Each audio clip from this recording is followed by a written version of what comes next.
Welcome everyone. I'm joined today by Azaryan, Trade Officer at the European Union Delegation to Armenia. Karan is here with us today to talk about the challenges and opportunities for Armenian firms looking to expand their business and export to the EU. Karan, thank you very much for your time. Hello, and thank you. So there's a perception in the Armenian business community that it's difficult to enter the European market. Producers will point to strict regulations, administrative red tape, things like this. How do you respond? Is there any truth to that? I'll respond with our approach as EU sees it. In the world, in a world international trade, EU is number first in imports and is the one country or the trade bloc or economic union which interested in imports. Thus, it would not pose any extra burden, red tapes or technical barriers to trade to limit import, because it needs import in order to process and then export products to external world. So in this regard, I would say that in the EU market, it's a developed market and economy, and it has certain requirements. To meet these requirements, you need to pass through certain procedures, etc. And I would talk from the perspective of business which is interested in finding or getting more profit, or if they know that in a certain market they can do their business better, they would pass and undergo all these steps and will meet the requirements. We have several success stories in Armenia. I'm not talking about mining industry, but rather manufactured products where they could find ways to export their products to European market. And when we talk to them, they don't say that it is difficult. Yes, it requires certain capacity. Yes, it requires knowledge of the European requirements and rules, but it's not difficult. As soon as you realize the rules and requirements, then the path is easy. Then you will not have any obstacles. I want to bring you one example from a study which was done by a local organization, and what they find out that those obstacles or rejections of Armenian products they discussed three major markets, so the European Union, Russia and US, and they saw no rejection by the European Union for Armenian food products, whereas the other two markets, they had several rejections on different grounds, on different requirements. So what do we want to say? That a European market is the less burdensome with the technical barriers to trade. You see, in that regard. And European Union is promoting World Trade Organization standards and rules. Thus, it would go align with the international standards and would not hinder international trade. And I'm glad that you brought up mining, actually, because I wanted to ask you, there's another very common perception here in Armenia that the EU is interested in Armenia only as a source of raw materials. And indeed, much of the trade is in the mining industry. So how do you respond to that? For that, we have to look into the export potential or products which are generally exported from the Armenia. Or we have to look what Armenia can offer. Armenian economy, industry can offer to foreign markets. There was a very good study by IMF, International Monetary Fund.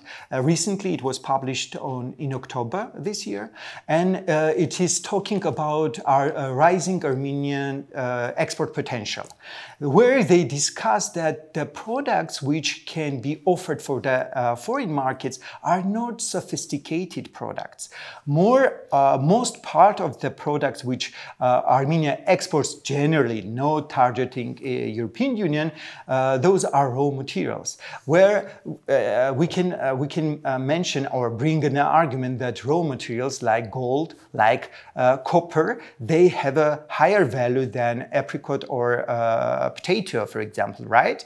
But even besides being that food products or other products which Armenia offers having a low value, thus in export, when you see in the figures, raw materials or mining will dominate the Armenian export generally.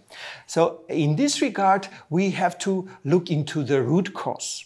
So not that EU interested in only in raw materials, but what can Armenia offer other products?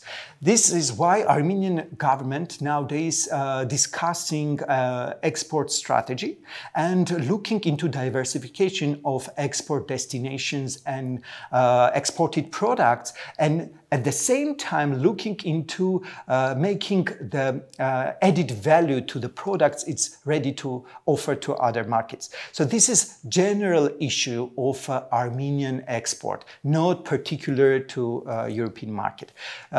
We have to say that EU 27 countries is a second trading partner for Armenia and the second export destination for Armenian goods in terms of value, if we talk about this. And I can go on and go on about this, telling you that how it evolved using GSP Plus, which Armenia, you know, benefited for long years and stopped benefiting since January 1st, 2022. But I mean, GSP Plus, General System of Preferences, helped Armenian economy to start to export its products to developed markets like EU. And back referring to IMF study, it says that European developed economies, they have a huge potential to grow Armenian export up to $1 billion worth. So, I mean, to increase by additionally $1 billion. So, I mean, there is a huge potential and it can go. Absolutely. I'd love to drill down into some specifics. So let's just pretend for a moment that I am an Armenian company looking to export to the EU. Let's say I'm an agricultural producer. What steps would I have to take to actually start getting my products onto European shelves? Could you walk us through that process? Yes, sure. You know, as Armenia, in transition from this planned economy to market economy, and still we have a generation who thinks as a planned economy that everything should be covered by state. State should support. If they fail to do business, then state should support them to like revive, etc. But this is not working in this way in a market economy or developed economies.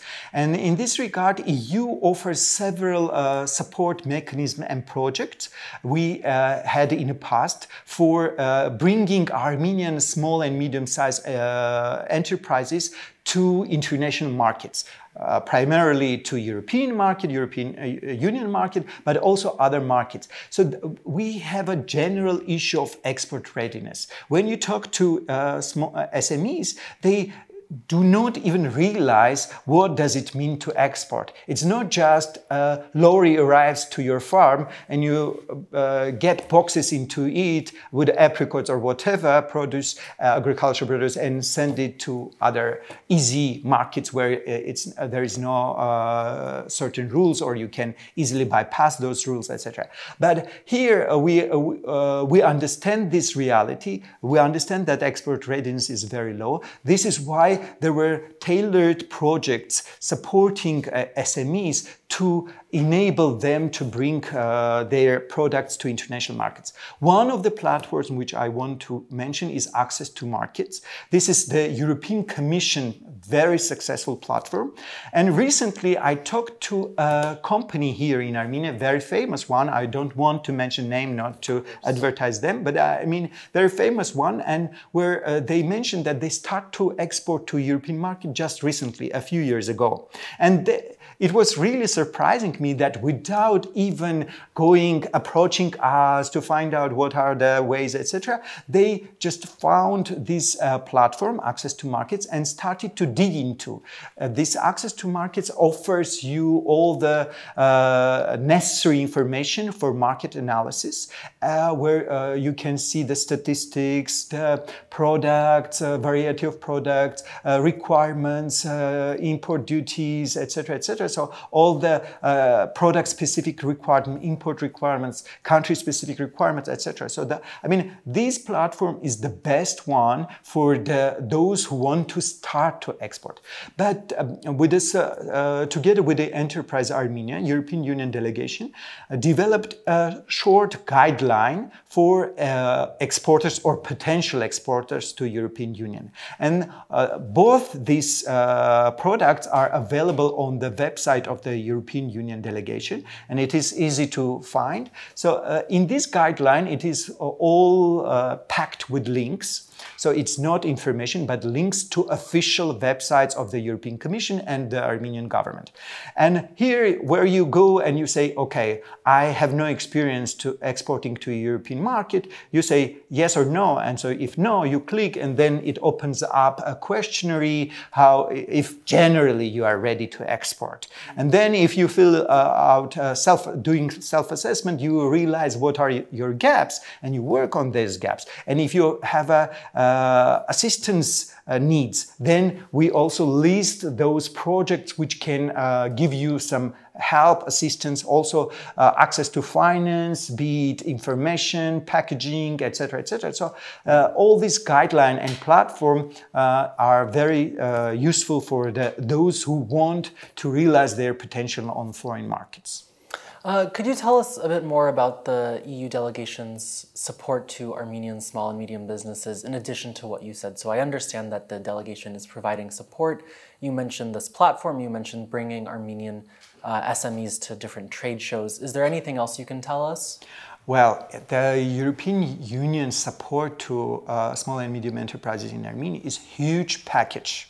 So it includes all possible sectors, starting with empowering women, be it tourism, be it agriculture products, be it sophisticated products. So any sector you name, we as a EU were present in all types of support to SMEs. So we have the best thing where the SME can learn about EU support. It's a website called eu4business.am.